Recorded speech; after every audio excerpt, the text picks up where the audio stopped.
I want you to think back to a recent argument that you absolutely completely won. Oh, we all have one of those. Right. You know the exact feeling. You brought out all the facts. Your logic was perfect. You basically backed the other person into a corner. Exactly. They had no choice but to throw their hands up and just surrender. Now, I want you to really put yourself back in that moment, right after you won. Okay, the adrenaline starts to go down. Yes.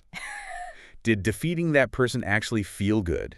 Or, if you are being completely honest with yourself, did you just feel this heavy, awkward tension in the room? Wow, that is such a good question. Because, did you win the argument but somehow break the relationship a little bit? It is like the ultimate empty victory. Totally empty. We chase that feeling of being right, Because in the heat of the moment, our brain treats the argument like a literal battle for survival. Like life or death. Exactly. But the emotional hangover that comes after you crush someone, well, it is rarely actually satisfying. It usually just creates this quiet anger. And that guarantees you will be fighting about the exact same thing next week. Yes. Or something very similar. Welcome to the Deep Dive, everyone. Today we are breaking down the real mechanics of conflict resolution. Yes, based on some amazing source material about calm communication. And the mission today is not to make you a better debater. We do not want you to learn how to argue better. No, not at all. It is to completely change how you look at disagreements. Because if you leave an argument feeling that bad emotional hangover, you're playing the wrong game. You are definitely playing the wrong game. So we are going to explore what an argument actually is in our minds. We will talk about the biology of why we get so angry and the exact simple English words you can use to calm things down and solve the problem. The big theme here is that our normal instincts, the way we naturally react when we fight, are just wrong. They are completely wrong. We are wired to protect our ego, right? We want to look smart and be right. But the moment you care more about your ego than understanding the other person, the conversation is just dead. Let us start right there with the ego. Because the sources we are looking at say something really interesting. They say that winning an argument does not mean defeating the other person. Right. It redefines winning. Yes, it says winning simply means solving the problem and understanding each other better. Now, in our minds, that sounds very nice and sweet. Very ideal. But in real life, especially in our culture, we treat arguments like a boxing match. Oh, absolutely. You step into the ring, the bell rings, and your only goal is to knock the other person out. You look for their weak points, and you hit them. You strike. But think about it. If we are talking about your wife or your husband or your best friend, if you knock them out in this imaginary boxing ring, you still have to go home with them. You still have to eat dinner with them. Right. You still have to sit next to your coworker at the office the next morning. That boxing match idea is so true. It shows how we think of fights as a game where only one person can win. A zero-sum game. Yes, a zero-sum game. If I win, you must lose. But human relationships are connected. We are like two people sitting in the same small boat. Oh, I like that comparison. If you punch a hole in your partner's side of the boat, just to prove that your drill is better, well, both of you are still going to sink into the water. That is such a great visual. You win the drilling contest, but you drown. Exactly. So what the psychology tells us to do is make a big mental shift. We have to stop being boxers trying to fight. Instead, we need to become mechanics. Mechanics? Yeah. Like for a car? Yes. Two mechanics standing next to each other, looking under the hood of a broken car, trying to fix it together. Okay, I want to unpack this. Yeah. Because that sounds beautiful. But how do we actually do that? Because when my blood is boiling and I am angry, I do not feel like a friendly mechanic. No, of course not. I feel like I am under attack. That is the hardest part.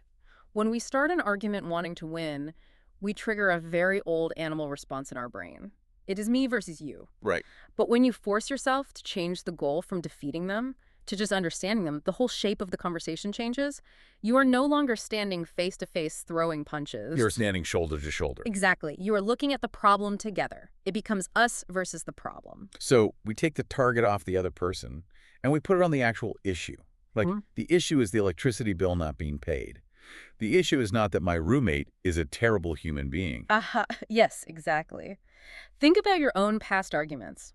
How many big fights could have ended peacefully if your only goal was just to get clarity?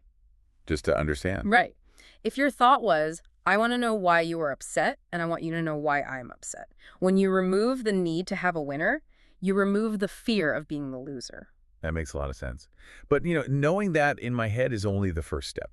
It is easy for us to sit here drinking coffee Hmm. and say, oh, just try to understand. Oh, it is very easy to say now. But it's totally different when someone is standing in your kitchen yelling at you because you forgot to bring the milk.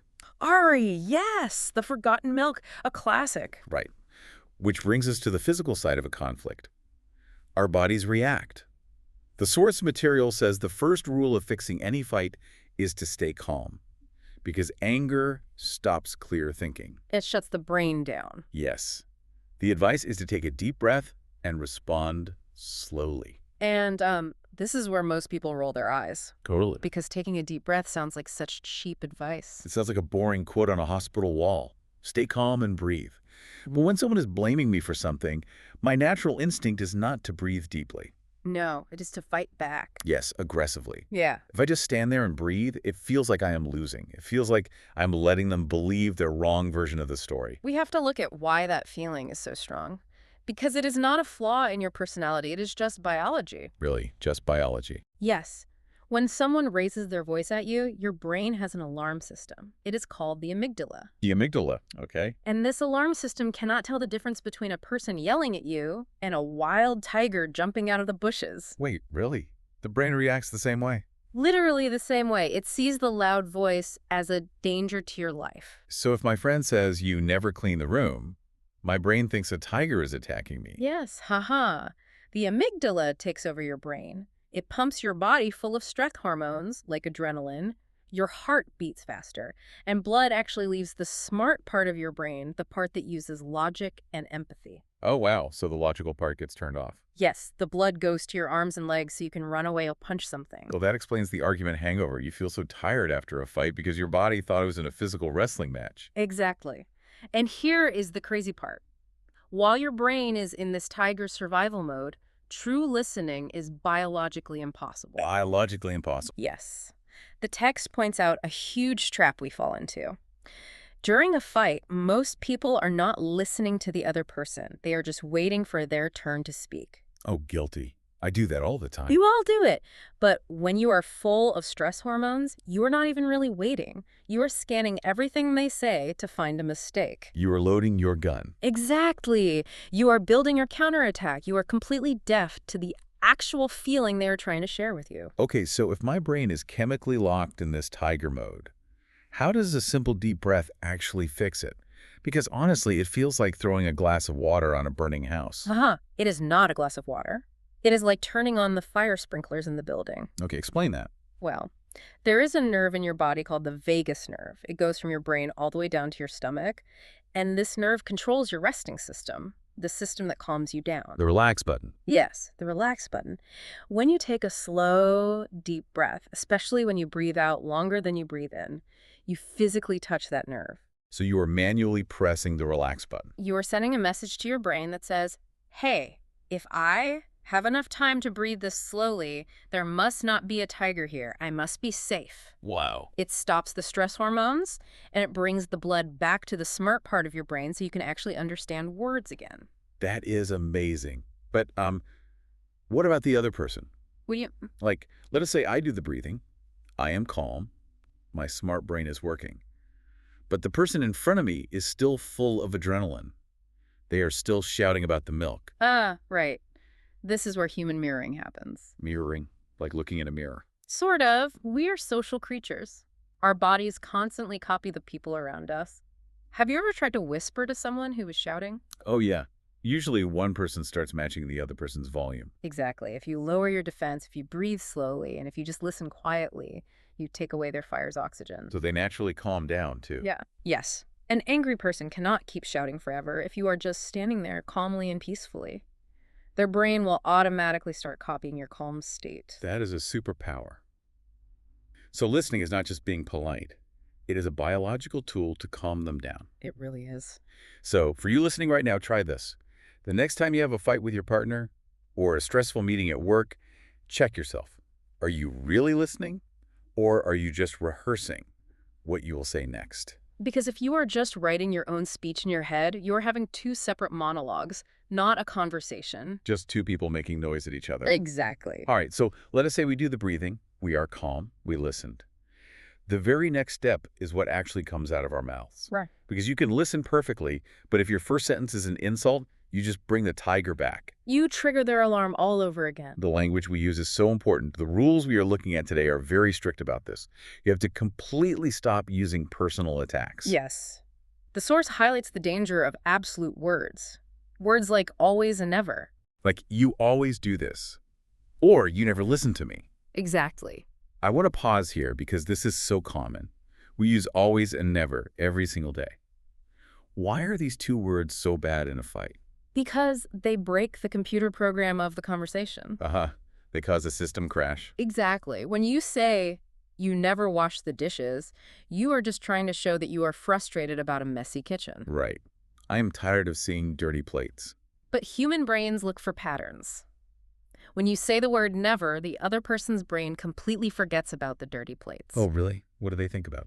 Their brain starts searching its memory to find one single time that proves you wrong. They think, wait a minute, I washed the dishes last Tuesday. Exactly. And the moment they remember last Tuesday, they feel like they have won. They completely ignore your feelings. Now, you're no longer talking about the messy kitchen today. You are arguing about the history of last Tuesday. Yes. You completely ruined your own point. It is like burning down your whole house just to kill a spider. It is a massive overreaction. You put their whole character on trial. And nobody likes being treated like a criminal. We immediately hire a lawyer in our own heads to defend us. And that lawyer's only job is to prove that you are wrong. This is why the experts say we must replace you statements with I feel statements. Right, the I feel statement. Instead of saying you never help me in the house, you should say I feel so tired and stressed when the house is messy. Okay, I have to push back on this a little bit. Sure, go ahead. Because I feel statements sound very robotic, like a therapy session. If I am fighting with a coworker about a late project and I say, I feel sad when the project is late, it sounds fake. It can annoy people even more, right? It can, yes. Yeah. Especially if you use it like a weapon. If you say, I feel like you're being stupid. Haha. That is not an I feel statement. That is just an insult wearing a mask. A wolf in sheep's clothing. Yes. A true I feel statement have to focus only on your inside feelings. Because nobody can argue with your feelings. Give me a good example of that. If you tell your coworker, I feel very anxious when we miss deadlines because it makes our team look bad, your coworker cannot say, no, you do not feel anxious. That is true. They cannot tell me how my stomach feels. Exactly. It removes the attack. You are not blaming them. You are just showing them your worry. You invite them to understand your problem instead of making them defend themselves. It changes it from an attack to a request for help. Yeah. And the source material also talks about using bridging phrases, Yes, bridging phrases are so helpful. like saying, I understand your point, but, or, I see what you mean. These phrases build safety. When people are angry, they're usually just afraid that nobody's listening to them. They want to be understood. Yes. When you say, I understand why you are upset, you are not saying they are right. You are not agreeing with their facts. You are just saying their feelings are real. I hear you. Even if I disagree with the facts, I see that you are angry, and that makes sense to me. Exactly. You give them the one thing they really want to be seen. And once you do that, the anger drops very fast. The danger is gone. And then they can actually hear your side of the story. Okay, so we are watching our words. We stop saying always and never. Yeah. We use real I feel statements, and we use bridging phrases. But to do this, we have to show our own feelings. We have to be vulnerable. Yes. You cannot hide behind insults. And that leads us to what I think is the hardest part of this whole method. Oh, the concession. Admitting fault. Yes. The text says that it is perfectly okay to be wrong.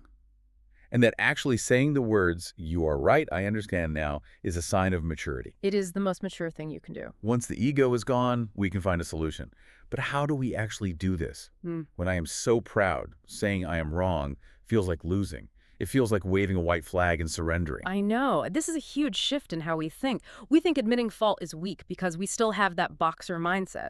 We think if we say sorry, the other person will punch us in the face. Right, they will use it against us. But actually, admitting fault is a move of great power. Power.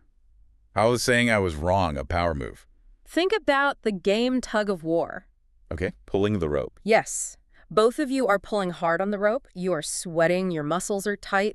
All your energy is focused on fighting the other person. Right. What happens when you suddenly say, you know what, you are right, I made a mistake?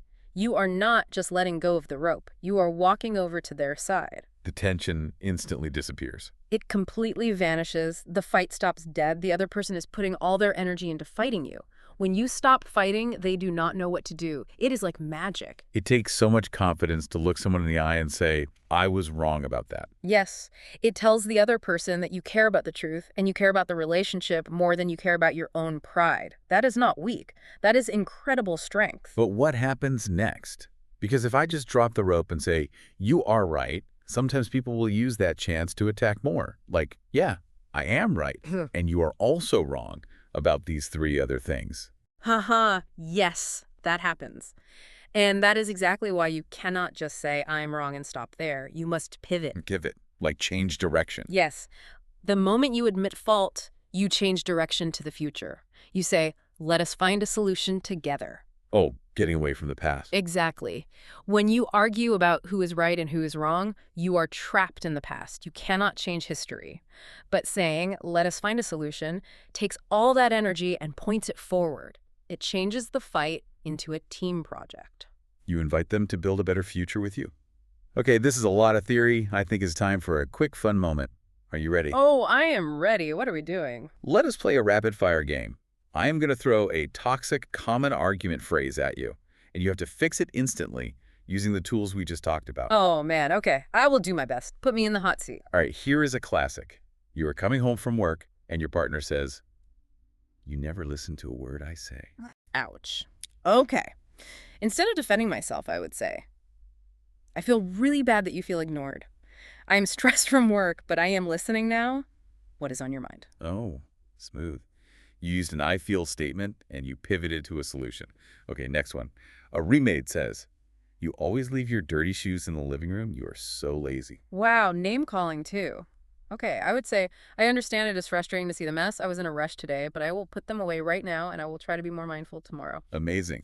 Validated the feeling, gave context without attacking back, and offered a future solution. It works like magic if you can remember to use it. It really does. Now, let us apply this to the big real-life scenario from the source text. Because theory is clean, but real life is messy. Yes, the role play scenario.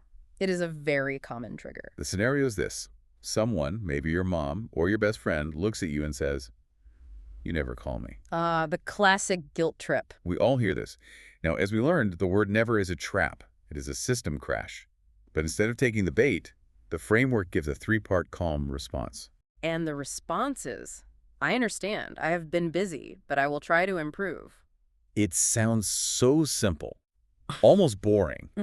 But if we break down the psychology, it is genius. Let us break it down. Because my first instinct, and the instinct of anyone listening when someone says you never call me, is to show them the facts. Do you want to show them the proof? Yes. I want to take out my phone, open my WhatsApp call log, and say, look, I called you on Tuesday for 12 minutes, and I messaged you on Thursday. Your statement is completely false.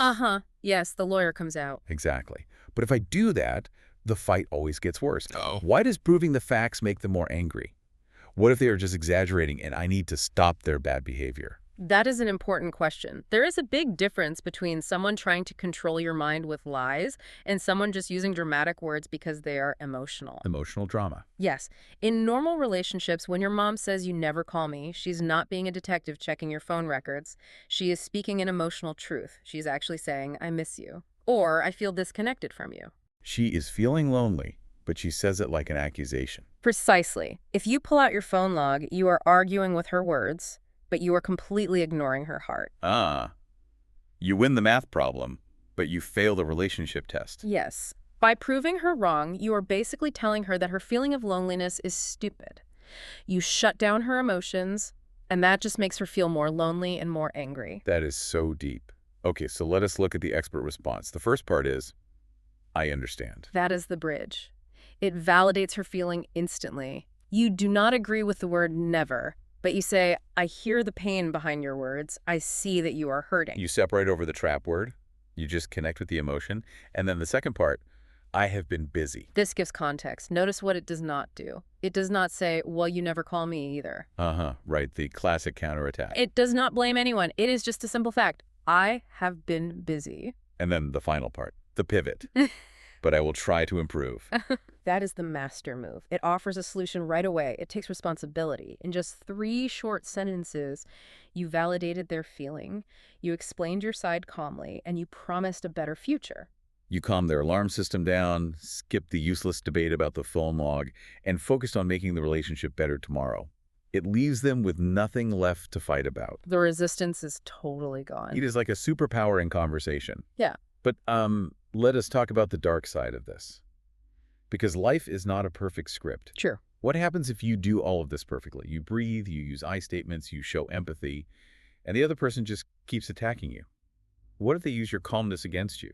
That is the sad reality of some human dynamics. These tools are made for normal conflicts, fights that happen because of stress or simple misunderstandings. Right. They are not a magic spell that will fix a toxic person. If your partner or boss constantly uses your apologies to hurt you more, then the rules change. What is the goal then? The goal is no longer mutual understanding. The goal is setting strong boundaries. That is such a vital point.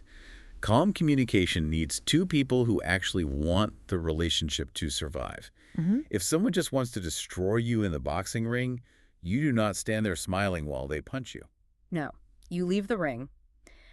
Staying calm with a toxic person is not about fixing the fight with them. It is about protecting your own mental peace so you can safely walk away. But for most of our daily fights, the argument about doing the dishes, the annoying email from a coworker, the fight about where to go for dinner, these simple tools work incredibly well because most people do not actually want to be fighting. No, they just do not know how to stop. We get trapped in that biological loop. Yes, we are reacting to the stress hormones, not to the person we love. When you use these circuit breakers, the slow breath, the I feel statement, the apology, you break the loop. You force a brand new, healthy pattern to start. This has been such a revealing look at the invisible forces that control how we talk to each other. It really changes everything. Let us do a quick recap of the journey today. We started by tearing down the gladiator mindset.